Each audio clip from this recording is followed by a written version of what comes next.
કઈ ન થવાનું થશે તેવું મને લાગે છે. અરે દેવી, હું ઇન્દ્ર સ્વર્ગનો રાજા બેઠો છું ને, તમે શા માટે ચિંતા કરો? તમે તમારું આસન ગ્રહણ કરો દેવી.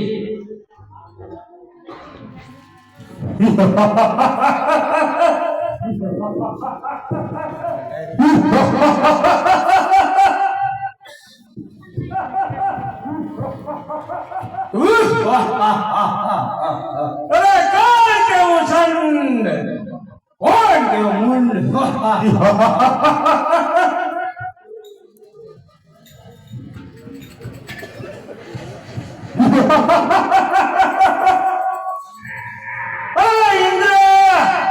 તારી ઇન્દ્રાણી અમને સોંપી દે અને આથી શાંતો થઈ જા. અરે લુસ્ટ તો કોની સામે વાત કરે છે? કનકને ભાન છે. ગુસ્સાનો રાજા ઇન્દ્ર છો ઇન્દ્ર.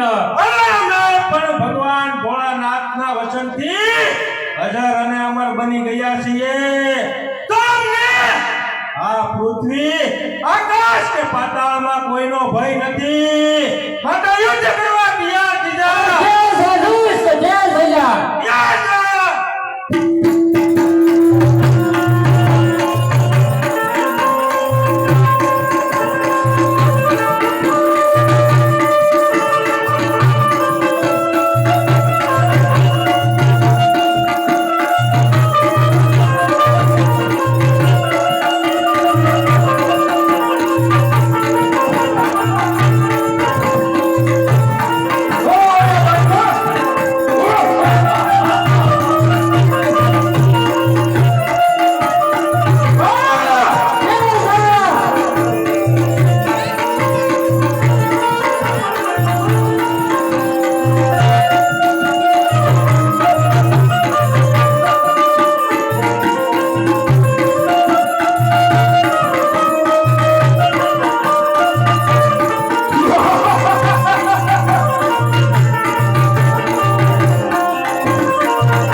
ત્યાંની પટવાળી